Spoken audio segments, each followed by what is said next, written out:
Freeze! This is the May the 4th robbery. Give me all your array rewards now. Just kidding, guys. I'm not CG. I'm actually Arnold. How you guys doing? Are you guys ready to talk about today's topic? Where it looks like, the Krayt Dragon Raid. Oh boy, it's been an ongoing effort from CG to, when they double your gear. Oh, a year later. Oh, by the way, we gotta mysteriously all of a sudden have the relic conversion. And all of a sudden with this new raid, it's like, oh, we gotta do some raid reward changes. Well, it looks like we've all been screwed. Or I should say 99% of the folks that are probably playing this game. Welcome to today's video where the Krayt Dragon Raid is going to be hot topic conversation pieces. We're going to basically do a couple of breakdown on the raid rewards, and long story short, yeah, most folks are getting screwed with this. And I have a lot of feedback. I want to share how I'm feeling about this raid. Let's say it's a bit of a downer on May 4th that they dropped this on us. And I first want to put this out there. This raid reward system is firstly way too boring. Number one of the incentives of raid is some cool new character. So I'm putting that aside for the moment, but they made this overly complicated, especially with years of raid rewards that were kind of, well learned at the point we kind of had a certain degree of expectation. They made it way too complicated with this whole personal reward, guild reward track, and the currencies. And it makes it seem like when people are saying, what do you think about the rewards? Like, I don't even know. It looks like they're pulling a fast one. It looks off. It wasn't very obvious. Now that we're here a day or so later, we have a lot more intel that we're going to work on. So first things first, I want to put this out. Where my two guilds in my free-to-play main account. This is my main account guild here. And if you're wondering, should you even participate in the Krayt Dragon Raid? The biggest takeaway is if you were someone getting arrow magnifiers before, yeah, you're screwed. There is no new exclusive relic or gear like usually comes with a new raid or a new character. Unfortunately, though, the arrow magnifiers are the exclusive gear, and more exclusive now more than ever. If you're not in a guild that can at least hit 130 million points, you're screwed. Don't even bother trying this. You need these pieces, these Mark III raid tokens, which, by the way, horrible UI design.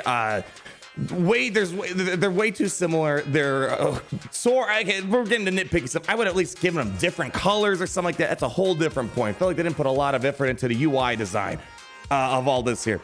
That's a minor fact of the matter. If you're not getting 130 million, you're going for one of these lower crates here. It's not looking good for you. You're gonna have to do the Sith raid, and we're gonna show what does it even look like compared to the old Sith raid runs. And my guild looks like we might hit 234 million total points for this raid. So, and we're an endgame guild, and of course there's a lot more optimization, mods, team strategies. I already have so many plans for the next raid run. And I do want to say this before we get too much more into the negative aspects, which is mostly just the rewards. I want to say it's cool that we finally got a raid. CG says that with this type of raid model, they want to add other raids, other thematic raids that probably have other teams, so maybe First Order or Resistance. I'm just throwing that out there. They never said it's going to be First Order Resistance, so hopefully there are other frequent raids coming that are cinematic for a raid CG's caliber. I gotta say, this is definitely one of the more higher quality things that CG's done. It's one of the cooler looking things that they've simply done in this game. Plain fact of the matter. Is it pretty as other games? Probably not, but it's definitely, the Krayt Dragon looks awesome. It's definitely one of the coolest things in this game when you look at this row. So that's cool. And also, I love that there's a modified difficulty. That's really cool. So you can kind of modify it so everyone can participate in it, whereas the Challenge Ranker Raid, no one can do it. That's an upside there. The downside is it's only limited factions. Like when I was doing testing, people were like, oh my gosh, can you do Supreme Leader Colorado? And I'm like, I'm sorry, we can't. They just won't let us. 5 factions only. And this is why I personally delayed the free-to-play farming guide, because Supreme Leader Colorado has no use in this raid. Also, Supreme Leader Colorado focus was to try to get you arrow magnifiers as early as possible. That he's not gonna help you in that regard. The only way to get arrow magnifiers as a free-to-play is to save crystals and buy them out of the shipments now until you can get this raid done. And the biggest takeaway here, Jabba the Hutt, best team in this raid, pretty obvious. And it seems like Jabba the Hutt focus guilds are gonna start becoming a thing, and that's probably where I'm gonna transition my free-to-play account, which is just doing the Sith Trevor. We can't do this. We don't have enough. We don't have the right teams to participate in this. Those are kind of the big takeaways. And I guess one other thing I put on, if you were someone that was just being carried by your guild, you just go and you don't do any of the raids, you're kind of screwed. If you're someone that was doing the best in your guild, you're probably getting screwed on this. Everyone needs to pick up their weight for this new raid system. CG wants to up that engagement. And that's where we're going to talk about what does that engagement actually get you. I think right now it's only day one, so maybe it's going to get a little bit easier, but it is very time intensive for the first few times going through it. I want to bring this up to your attention. I guess, let me sprinkle in a little bit of positivity before I get you guys ticked off CG. There's been a lot. It was bad. What a rough meet for it. Login issues. Some of it may have not been CG's fault. Mislabeled $200 packs that we had to call out, and geez, big mess. The good news is they're going to be granting everyone in the near future 1,000 crystals, and they're going to look for an alternative day to run another double drops event. So that's pretty good. You know, all right. We don't get a lot of, support for when they drop the ball big time, like not be able to log into the game.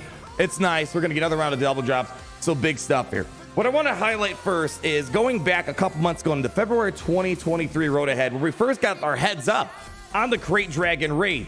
They highlighted all this in red.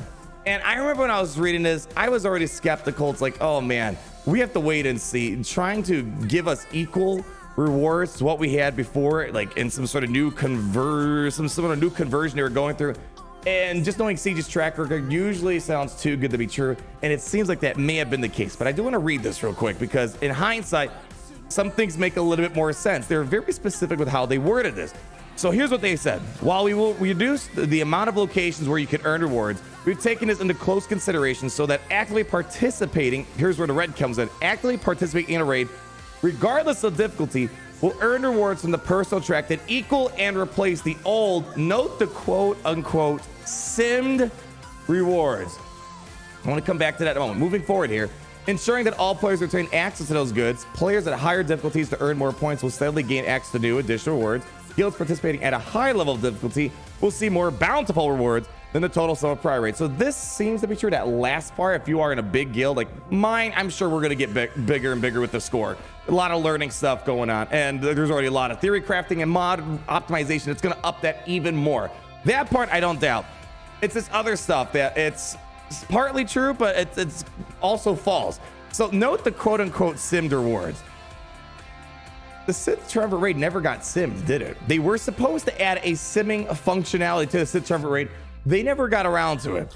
So I don't know what their parameters are for quote unquote old sim rewards. Is it just the Rancor raid and the AAT raid? And they never simmed the Synthatiger raid, so they technically didn't lie. And this thing, again, it's very sketchy with how they modeled the new reward system. It just seemed like it was a scam laced in some very complicated conversions. So that right there, I want to put on your radar. I want to give a big shout out to this person. There's been a ton of posts on the Reddit. This is from Dolphin Buffman. Posted this. It's to the best of their capability. They tried giving us a really good general idea of the comparison of the rewards before and after this new raid change took place.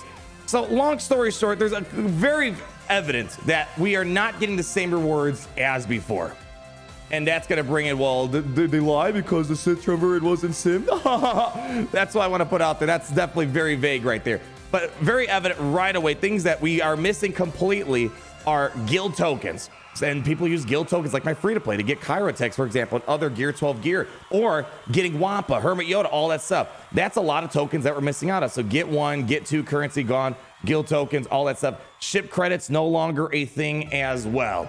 Those things completely out of it, and you can kind of see, if we zoom in a little bit more over here, that you can see the older words are this top right here, and then going down through all the other raids, the Sith raid, the Krayt raid, you just completely miss out on all the get token currency, and that's kind of a big thing. So right there, you're getting screwed. And if it may seem like a little bit, but a little bit over a long period of time is a lot that you're missing out on. So putting that on your radar. The other stuff, though, when we talk about credits, the shards, shard shop currency, Treya shards and whatnot, mod slicing material, and all the other gear stuff going on here, and more importantly, arrow magnifiers. Like that just literally poofed overnight.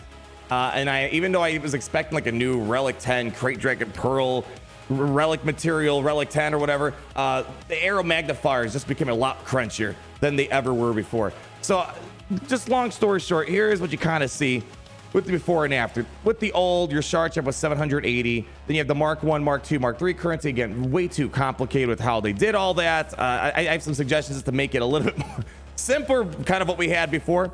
If you're doing the Sith raid, which grand majority of people should be doing it, if you're not hitting that 130 million point crate, you're not getting great rewards out of the Krayt Dragon Raid. That's a high barrier of entry. Even my guild barely got past that threshold for my endgame guild.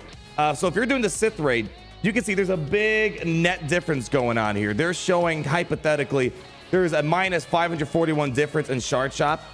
You're getting a minus 2,658 Mark 1 currency deficit. You're also seeing a pretty substantial Mark 2 deficit by doing this new Sith Raid formula, where you're missing out about 16,241 Mark 2s, and then Mark 3, where that's those arrow magnifiers, you're just not getting them whatsoever, which, you know, makes sense. Sith Raid didn't give it to you, but there's a lot of people that were able to do the challenge record and were eligible for arrow magnifiers, and you're just sorry out of luck. I'm not going to focus too much on the tank pit rate. Let's look at the Krayt Dragon. They had a mid and end game type analysis here, and in these situations here, if you're an end game Krayt Dragon Raid guild, you are gonna come up on top with a little bit more Mark 1 currency over the old stuff, but you're still looking like you're coming short on Mark 2, minus 11,000. And they also show that it looks like there's a bit of a benefit from Mark 3, obviously, because that's where you're going to get tons of arrow magnifiers that unfortunately most others aren't going to get. And then if you're mid-game, you're still coming down a little bit short on the Mark 3, i.e. arrow magnifier grind. So again, you can still get arrow magnifiers. They're in the weekly shipments, but before you had a way of getting them for free just by participating in the raid content. Now you got to hoard crystals where you'd rather use them on other stuff out there, and you got to use them on arrow magnifiers if you want to get a hold of it. Big point here, assuming this is going to stay the same, Jabba is going to be incredibly important, but still, this is just so much BS-ery when it comes to lacing all these rewards in such a complicated fashion. It just comes across as little con artisty, in my opinion. Here's a funny meme by Jovdo. Everyone except the top 10 guilds, they're gone. I'm glad I got what I could on my free-to-play guild for the challenge rank raid, but yeah, I don't see myself getting arrow magnifiers free-to-play anytime soon. And this is where I want to kind of talk about what would I do to make this better. So number one I want to put out there is I feel like it's a huge missed opportunity not having a new character. Again, every time a new raid comes out, there usually always is a lot of concern, complaints about difficulty and accessibility, but at the end of the day, everyone was really excited to work up to get a new exclusive raid character. The fact they didn't do it at all seems a little bit lazy, seems a little bit boring, seems like they missed the mark. I'm not even going to complain about Relic 10. I don't want new relics. I was expecting it, but instead they made current gear that you already had pretty easily a lot more difficult to get with the arrow magnifiers. I think what they honestly should do, they need to simplify this a lot more. I hope they do a little bit better of a UI, change the currency, different colors. It's very poor design, in my opinion.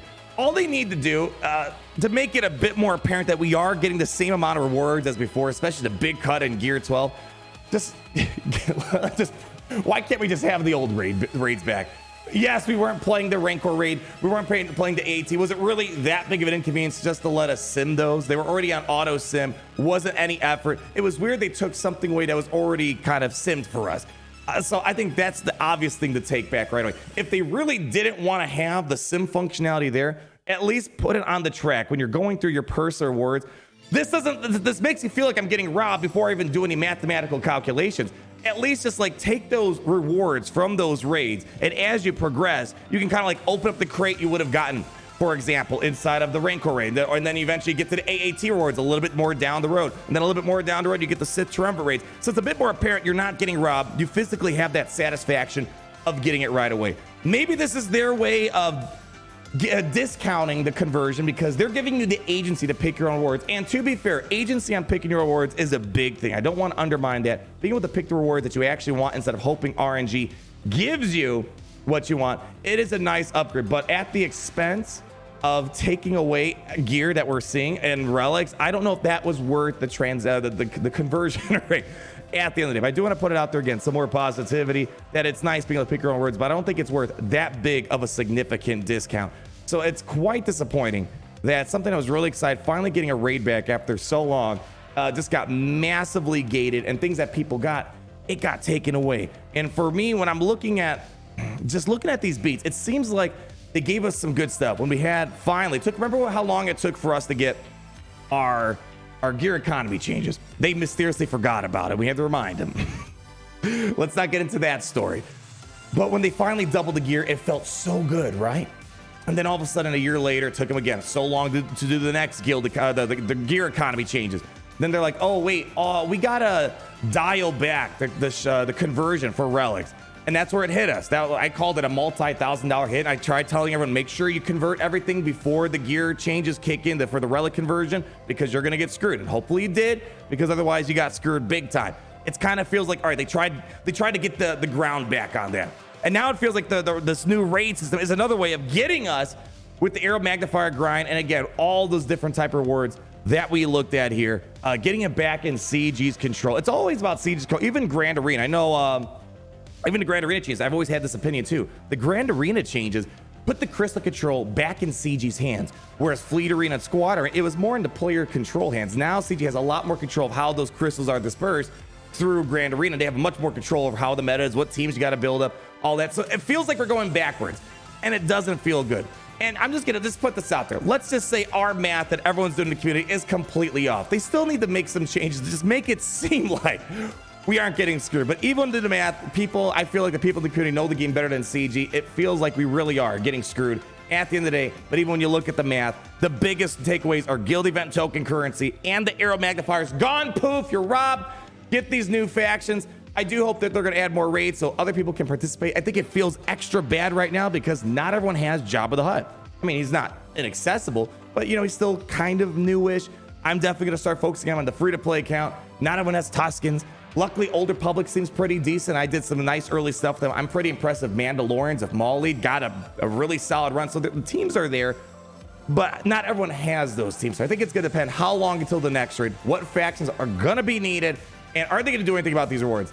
It's kind of sad that all this took place around May the 4th, and it seems like right now they're not doing anything about it. I think this is going to stay the way it is. If history has said anything, I remember I was probably the biggest opponent against Datacrons.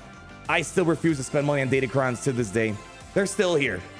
You know, people are going to still spend on that stuff, unfortunately, at the end of the day. But let's keep Datacrons out of this. I want to focus more on the rewards. It sucks we're getting screwed. Let me know your thoughts down below.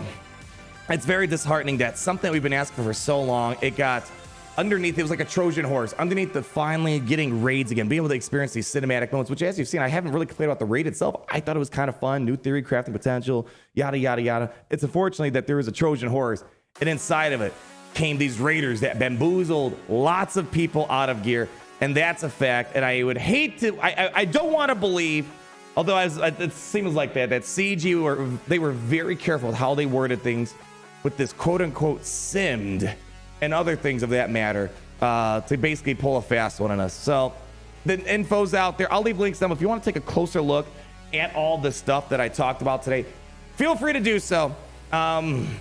Again, I'm sure over time people are going to build up Jabba and stuff like that, but still, even right now, we should have at least had equal rewards. The Sith raid, AAT raid, and ideally challenge Rancor. At least let us keep the arrow magnifiers, and maybe we should just let them add a Relic 10. As long as your arrow magnifier intake was the same as before. And that might be a little bit more controversial. We don't not want new Relic 10s, but don't you want to at least have your Relic 8 arrow magnifiers in the bag? I don't know.